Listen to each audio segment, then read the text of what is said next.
Hijau mania dimanapun Anda berada, selamat pagi, siang, petang, dan malam.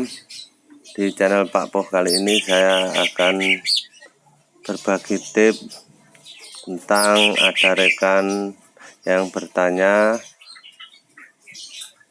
bulu cucak hijau patah 1 atau 2 itu lebih baik dicabut apa tidak. Untuk pembahasan kali ini, selama burung cucak hijau tampil dan tidak mengganggu, itu ndak usah dicabut, ditunggu nyulamnya atau mabungnya.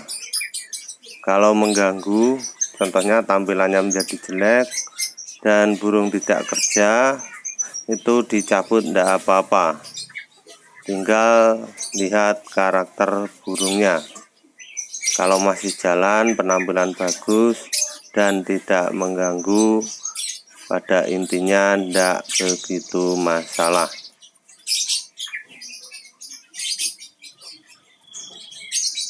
Inilah tips dari channel Pak Poh tentang bulu burung yang patah 1 atau 2. Semoga channel ini bermanfaat bagi hijau mania dimanapun Anda berada, dan lihat channel Pak Poh lainnya tentang perawatan burung cucak hijau.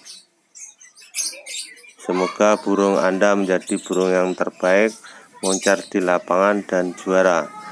Jangan lupa like, share, dan subscribe-nya ya, ditunggu loh.